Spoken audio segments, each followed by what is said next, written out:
The October wind slipped through the cracks of the old window frame, carrying the chill that signaled night was coming. I sat by the window, looking out at the quiet street. The streetlights had just turned on, casting an amber glow on the vibrant carpets of dry leaves, creating a strangely peaceful scene. On the windowsill, a pumpkin I had carved myself was still grinning its goofy grin, the candlelight inside flickering and dancing. A large bowl of candy, filled to the brim with chocolate bars and colorful gummies, was placed neatly on the small table next to the front door. I was ready for Halloween. I always liked this night.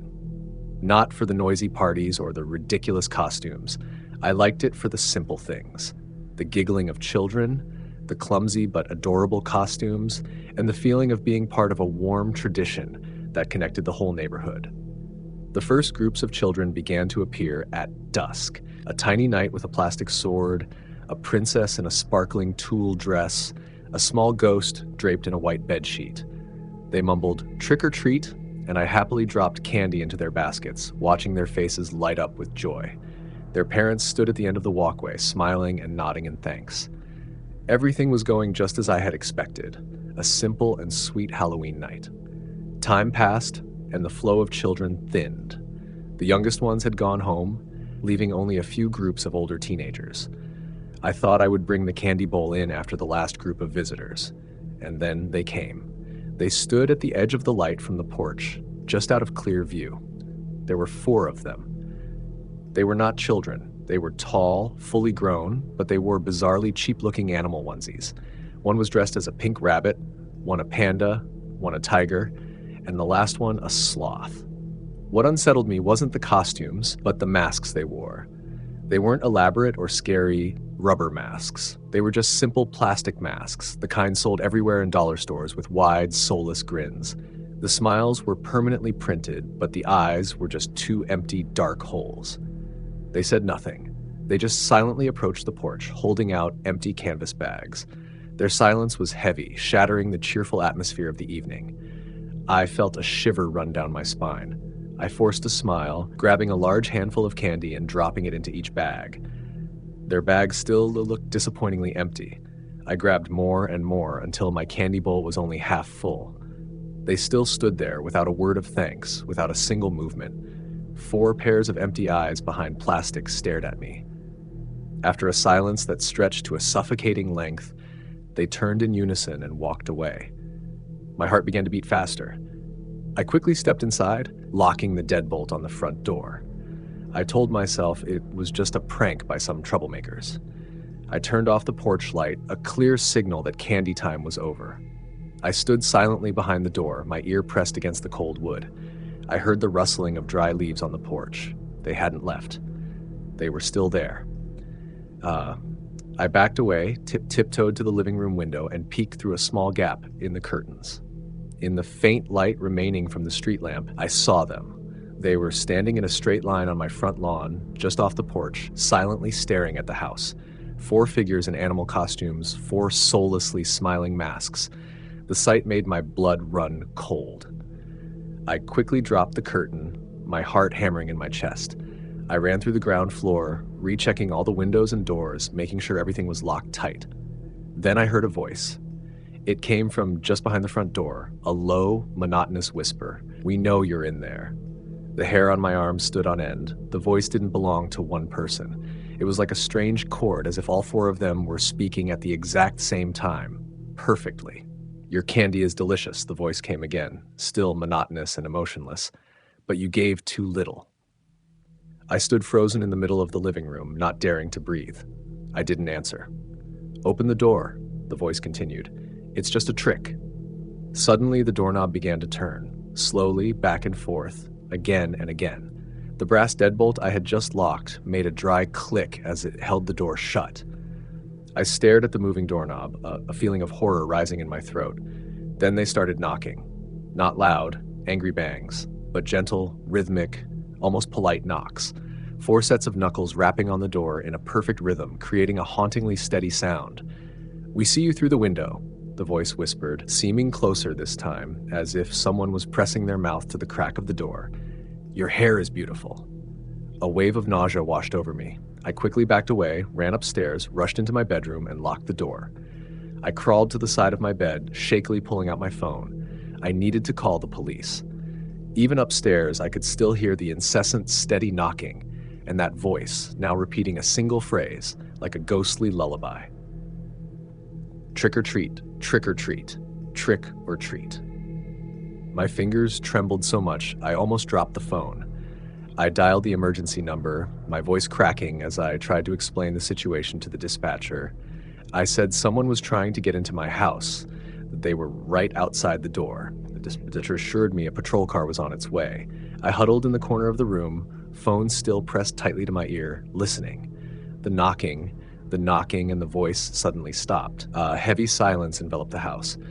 This silence was even more terrifying than the sounds before it. Had they left?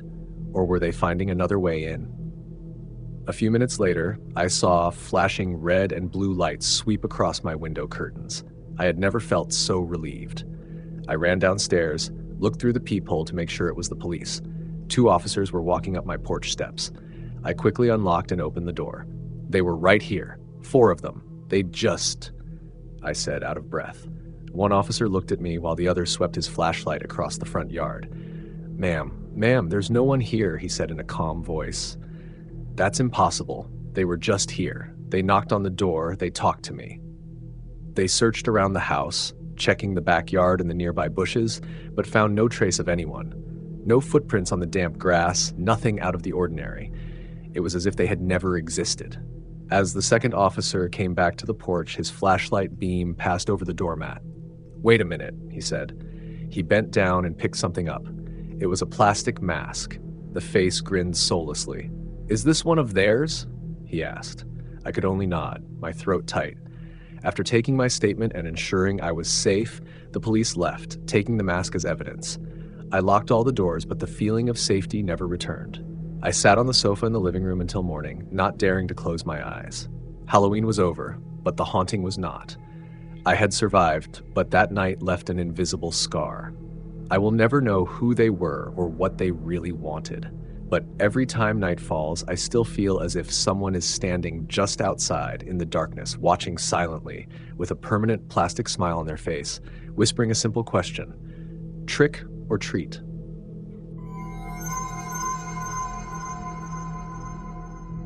The chilly October air slipped through the half-open vent, carrying the damp smell of decaying leaves and rain-soaked earth. Tonight was Halloween. I was driving alone on the interstate highway, a pitch-black and lonely ribbon of concrete cutting through the endless forests of the countryside. My destination was a small town more than an hour's drive away, where an old friend was hosting a huge Halloween festival. I had been looking forward to it all month, a night to escape the usual monotony. Outside, the darkness was thick, pierced only by the 2 faint yellow beams from my car's headlights. The gaunt trees on either side of the road stretched their bare branches toward the starless sky, looking like bony arms trying to grasp something unseen. I turned on the radio, but the signal was choppy. Only static and broken snippets of country music came through, adding to the feeling of isolation from the world. I had been driving for nearly an hour.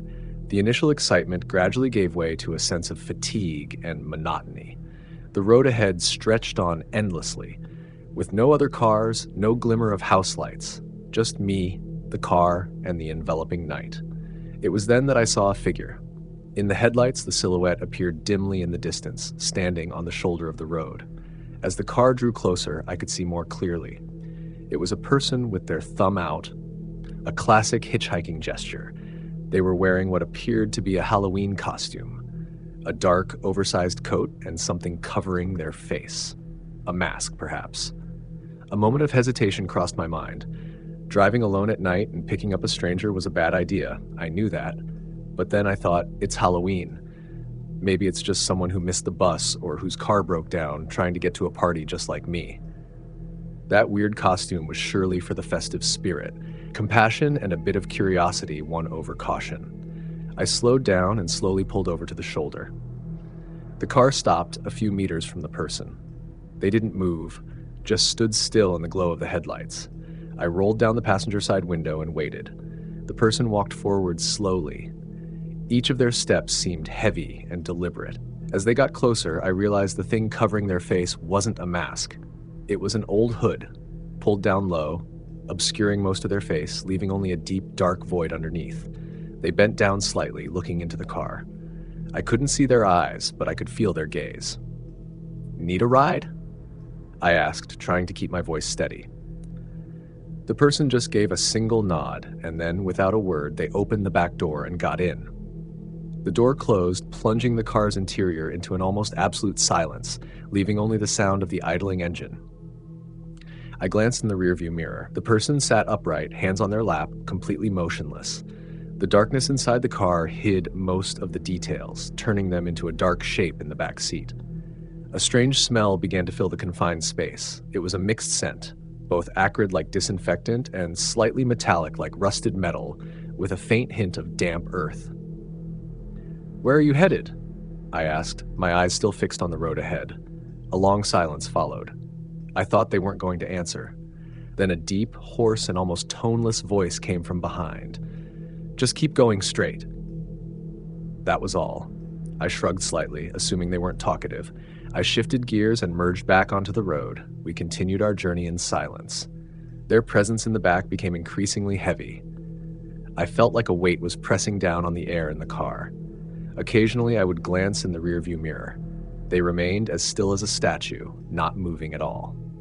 The silence began to make me uncomfortable.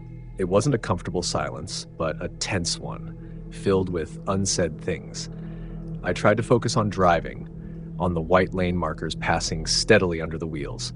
About 15 minutes later, as we passed an exit sign, the hoarse voice spoke again. "Turn right at the next exit." I looked at the sign.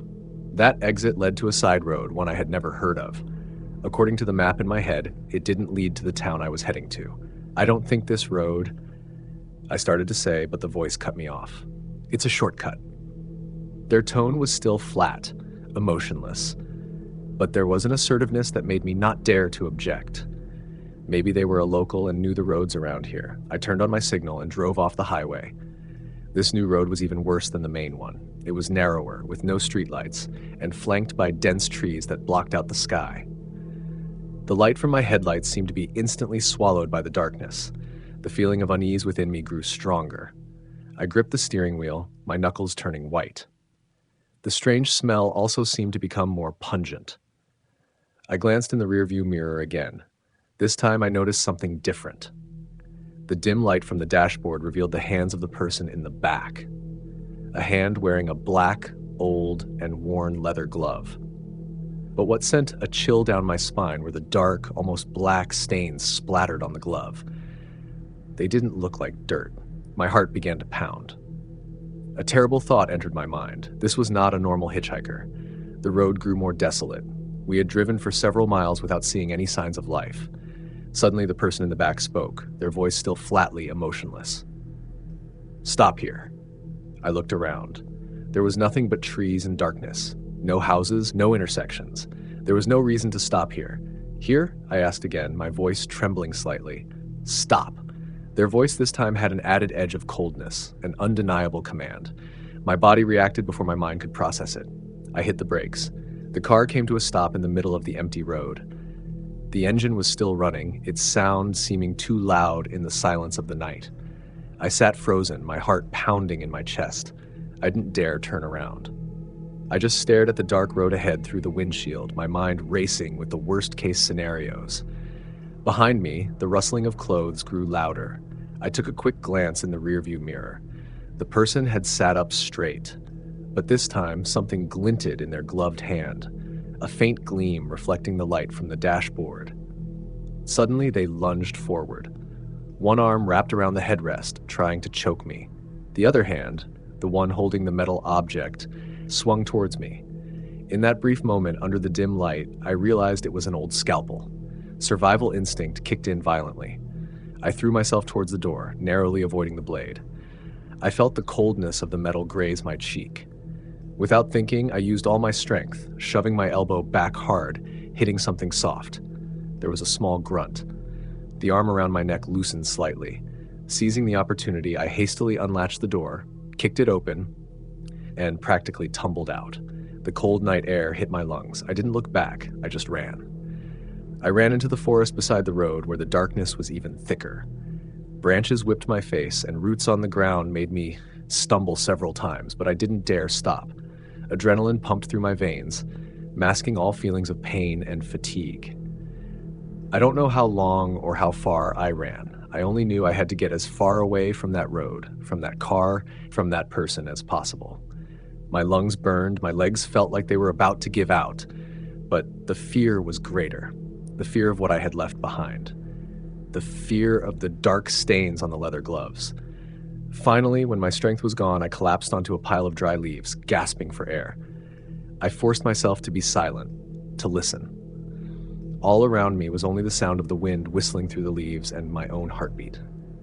There were no pursuing footsteps, no other sounds at all. I don't know how long I was in the forest, a few minutes or a few hours. Time seemed to have lost its meaning.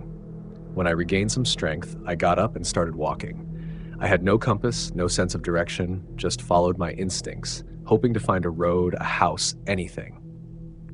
After what felt like an eternity, through a clearing in the trees, I saw a faint light glowing in the distance, a glimmer of hope. I gathered all my remaining energy and staggered towards that light. It was a small gas station at an intersection.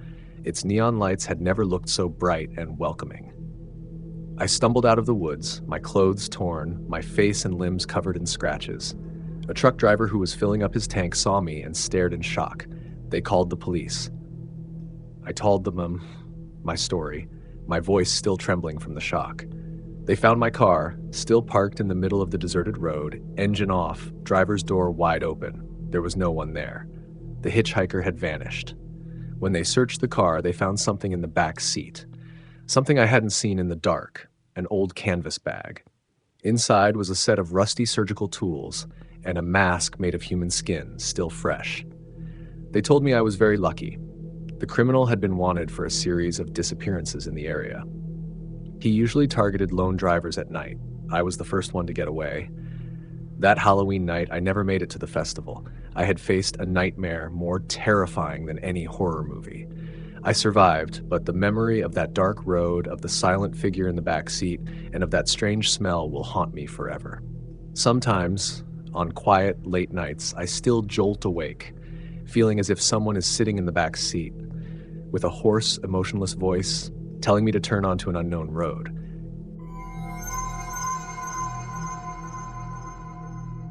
October brought a biting chill that crept through every thread of fabric.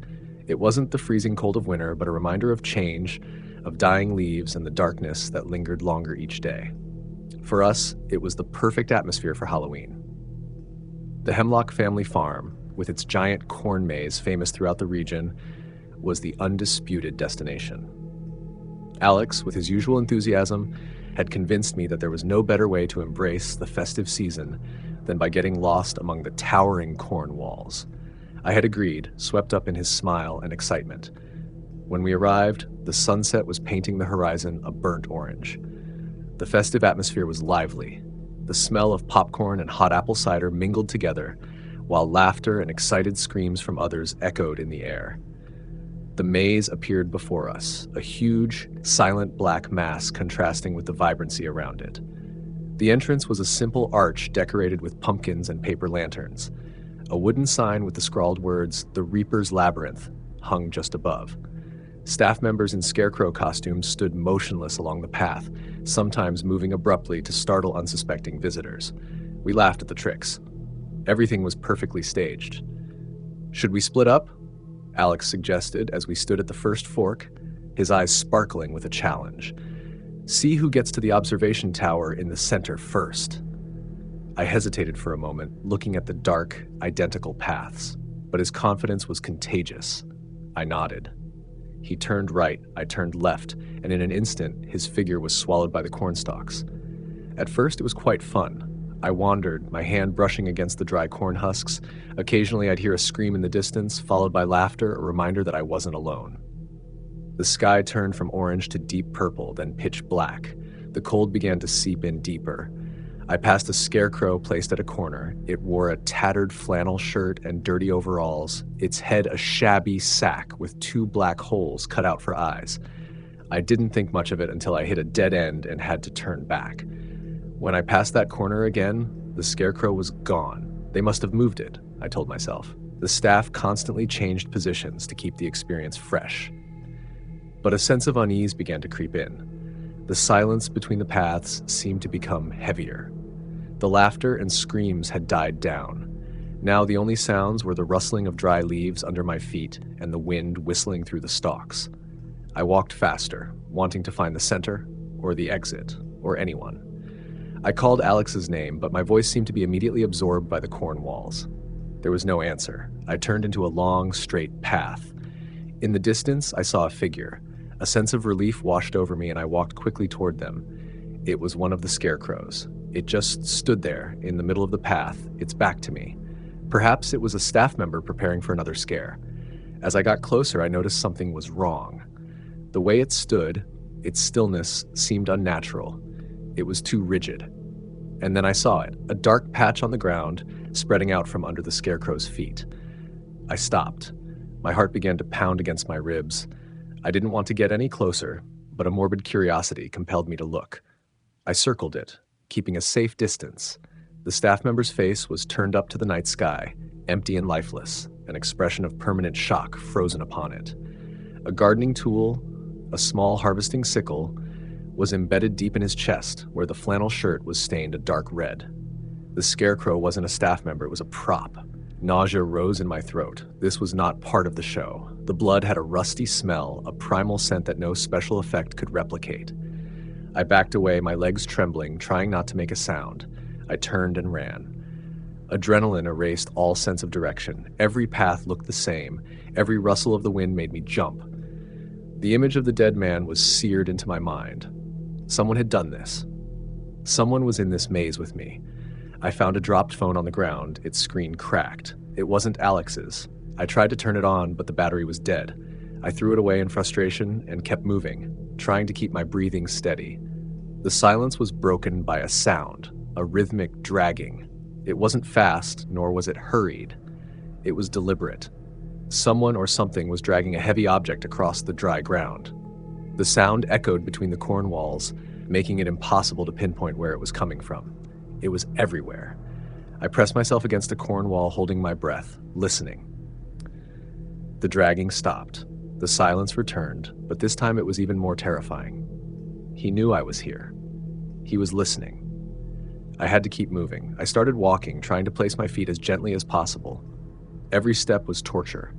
I could feel eyes watching me from between the stalks. I passed an intersection and glanced down an adjacent path. For a brief moment, in the dim moonlight, I saw a figure. It wore a scarecrow costume like the other staff, but it wasn't standing still. It was turning its head slowly, as if scanning, and in its hand, gleaming in the moonlight, was a harvesting sickle. I darted into the opposite path, my heart hammering. I no longer cared about making noise. I just ran. The sound of dry leaves crumbling under my feet sounded like thunder in the silent night. Behind me, I heard the rustling quicken. He was chasing me. I didn't dare look back. I just focused on the path ahead, on putting one foot in front of the other. My lungs burned. The sharp corn leaves scraped my face and hands as I ran through narrow corners. I tripped, falling flat on the cold, damp earth. The impact stunned me. I frantically flipped over, pushing myself backward on my hands. He was at the end of the path, only a few dozen feet away, approaching. He wasn't running. He was just walking, with a terrifying calmness, as if he knew I had nowhere left to hide. I looked around desperately. The path was a dead end. He raised the sickle, the moonlight reflecting off the curved metal blade. But then an idea flashed. The maze wasn't made of solid walls. They were just corn stalks.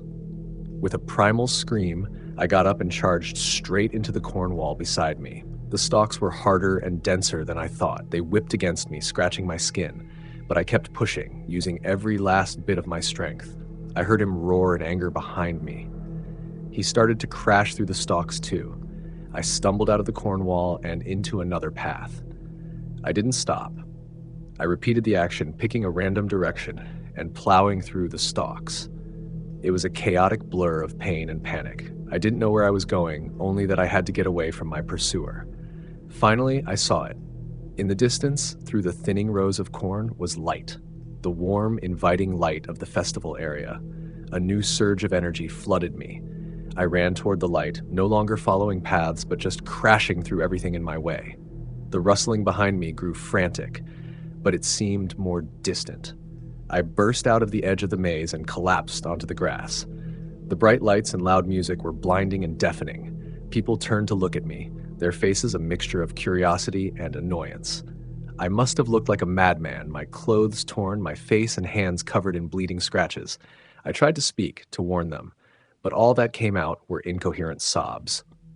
A security guard ran over, his expression stern.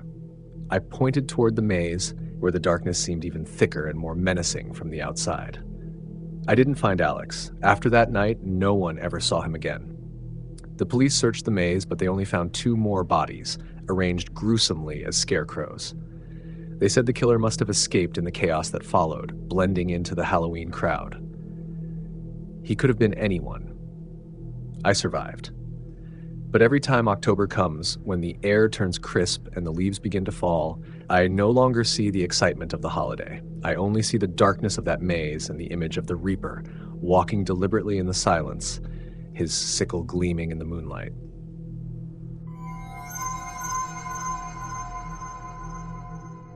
The October wind was chilly, carrying the scent of dry leaves and burnt sugar.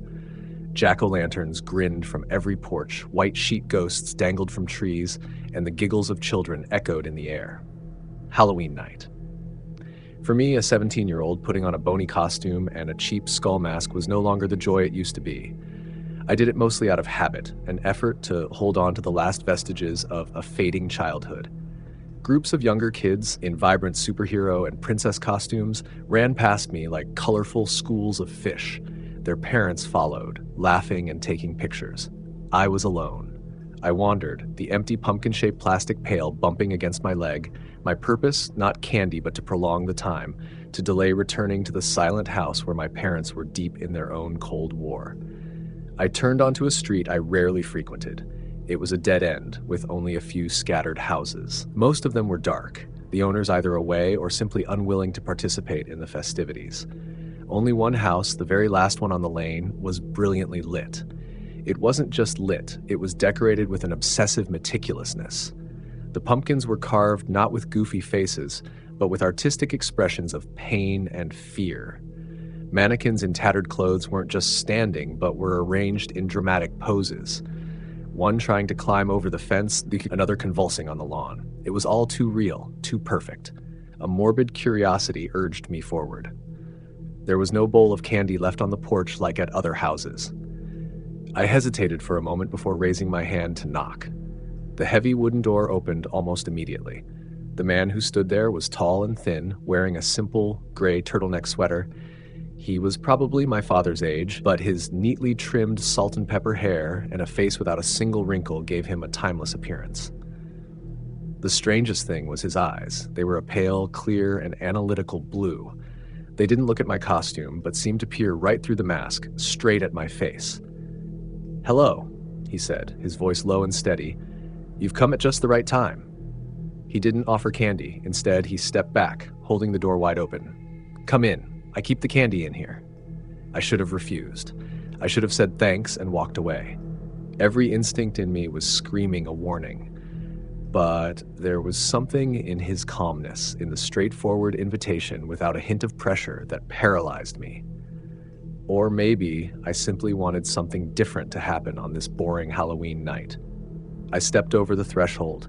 The inside was nothing like a normal house. It was more like an art gallery or a workshop. The walls were painted stark white, the floor was polished concrete, and the air smelled of clay, plaster, and something else, a cloying chemical scent I couldn't identify. There was no furniture except for towering metal shelves lining the walls. And on those shelves were them, the masks, hundreds of them, maybe thousands. They were placed neatly on black mannequin heads, each illuminated by a small spotlight. But these weren't plastic or rubber Halloween masks. They were made of a material that looked like fine porcelain or smooth plaster, and they were incredibly detailed. Every wrinkle, every pore, every eyebrow hair was perfectly recreated. They were not the faces of monsters or demons. They were human faces. There were all ages, genders, and races. An old man with a toothless grin, a young woman crying, plaster tears glistening on her cheeks, a little boy with an expression of absolute surprise. They weren't just replicas. They seemed to capture a moment, a real emotion. Each face was a story frozen in time. I walked along the shelves, the initial awe slowly giving way to a deep sense of unease. This realism was disturbing. The eyes, though only painted, seemed to follow me. Beautiful, aren't they? The man's voice came from right behind me, making me jump. I hadn't heard him move. They are my work, he continued, walking around to face me, his hands clasped behind his back. Every person has a unique face, like a fingerprint of the soul. I simply preserve them. He stopped in front of an empty shelf where only a bare mannequin head sat. I'm always looking for new specimens, interesting bone structures, expressive lines, faces that tell a story without opening their mouths. His pale blue eyes focused on me again. This time, his gaze made my skin turn cold. You have a very classic jaw structure, he said nonchalantly, like a biologist commenting on an insect. And the eyes. There's an inherent sadness in them, even when you're trying to hide it. That's what I look for, authenticity. The chill inside me turned into a block of ice in my stomach. I took a step back. The front door was closed. I didn't remember hearing it close. I think I should go now, I said, trying to keep my voice from trembling. Thanks for showing me the collection. Oh, but you haven't gotten your treat yet, he said, a faint smile playing on his lips, but it didn't reach his eyes. And I haven't gotten my trick. He walked towards a large workbench in the corner of the room. On it were sculpting tools, bins of clay, and a reclining chair that looked like a dentist's chair, complete with leather straps. Beside it was a large bucket filled with a white powder. The process doesn't hurt, he reassured, his voice still unnervingly steady. It's just a little uncomfortable. You'll have to hold your breath for a minute or two. The plaster sets very quickly. The important thing is to keep the face perfectly still to capture the most authentic expression. He began scooping the white powder into a basin, adding water and stirring. I usually choose the moment of fear. It's the most primal and pure emotion, but with you, I think that sadness would be much more beautiful, a silent tragedy. Adrenaline flooded my veins. This wasn't a joke. This man was insane. I glanced around, looking for an escape. Windows? There were none. There was another door at the far end of the room, probably leading to the rest of the house. Please, I said, my voice cracking. Don't do this. Shush, he said, not looking up from mixing the plaster. Don't ruin it with trivial words. Let your face say it. He put the basin down and turned towards me. In his hand was a roll of silver duct tape. In that instant, my body acted before my mind could. I grabbed the heaviest thing within reach, a solid porcelain mannequin head from the nearest shelf, and threw it with all my might. It flew past his shoulder and shattered into pieces on the concrete floor. The jarring sound seemed to break the spell. For the first time, the man's composure vanished. An angry frown crossed his face. You've ruined the balance, he hissed. My window was only a few seconds. While he was distracted, I bolted for the door at the end of the room. The doorknob was cold under my sweaty palm. I turned it. Locked. I heard his hurried footsteps behind me. I didn't dare look back. I slammed my shoulder against the door. The wood groaned but didn't budge.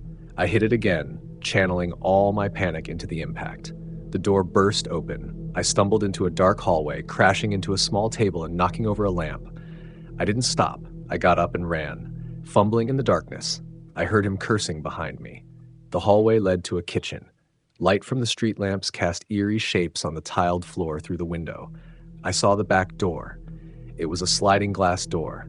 I lunged for it, my hands shaking as I fumbled for the latch. It was stiff. I heard him getting closer. I could smell the damp plaster. I used both hands, twisting the latch hard. It snapped open. I slid the door open and scrambled out into the cold night air. I didn't run on the path. I ran across the dew-soaked lawn, leaped over a bush, and kept running. I didn't look back. I just ran, the cold air burning my lungs, the sound of my own frantic heartbeat drowning out everything else. I didn't stop until that strange street was a distant memory. I blended into the crowd of trick-or-treaters, just another bony ghost in the throng, my empty pumpkin pail left behind somewhere in that workshop house. No one gave me a second look. When I got home, I snuck into my room. The house was still silent.